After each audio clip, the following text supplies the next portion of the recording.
I hope you will take note of the frustration that so many members have had and outside of this chamber have had specifically on the job that you're doing and the non-response. No, I'm speaking on my own behalf. Did you coordinate with Democratic staff? And I ask because it happened before, and I want to be clear whether you operate of your own accord or whether there's some sort of coordinated approach to the damage that you're inflicting on America's capital markets. This committee is not happy with that attitude or performance. Your responses have been inadequate. Can you explain why you failed to answer my letter, Mr. Chairman? There's a letter that I just got in the last 2 weeks. As an agency, have chosen to stonewall, obfuscate, and not do your job. As a result, you've been an incompetent cop on the beat, doing nothing to protect everyday Americans and pushing American firms into the hands of the CCP. Your intention to work against SEC mission and put American investors in harm's way has been made very apparent, sir. I think you heard a lot of frustration with you about your response time, about getting back with the committee, about your passing regulations and not giving enough time.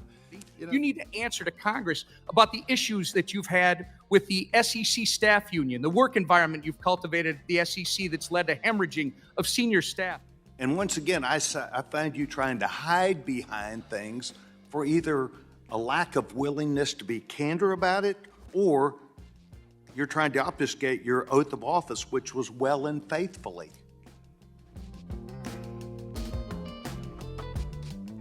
I think no should be a very simple answer for you here.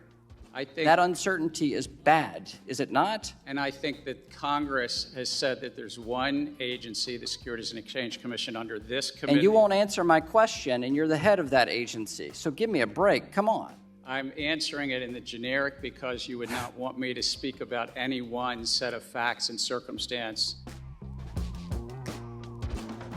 Regulatory burden on retail investors, small business, and capital markets, the bread and butter of the United States of America. But it is your duty to respond and comply with congressional inquiries.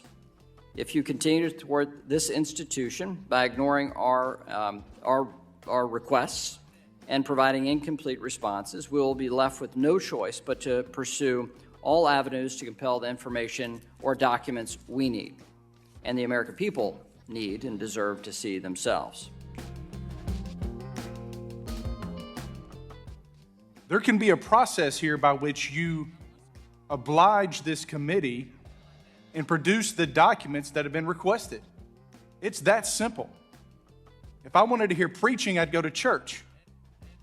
You were asked a question. A document was requested. You have an obligation to produce it. Now, if we need to take extraordinary measures to protect the information within that document, it can be done so. But please spare me the preaching.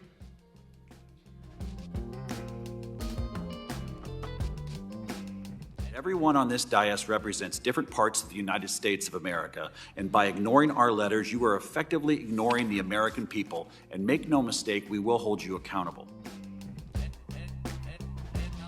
Chairman Gensler, your record of failures to protect investors and abuses of power make it clear that we need to restructure the Securities and Exchange Commission. You have high staff turnover, unhappy people leaving your office, and unhappy companies and capital leaving our country. You can't just exclude retail investors from markets and claim it's for their own good. Say in your statements that there's clarity in the market and the rules are clear. Just come on in. You can't even answer the question.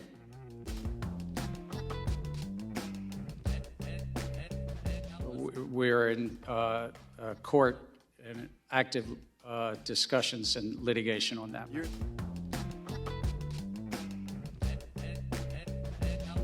I'll close with this. Chair Gensler, your responses to congressional inquiries have been unacceptable. Unacceptable. Unacceptable. Unacceptable. And make no mistake, we will hold you. Make no mistake, we will hold you. Make no mistake, we will hold you accountable.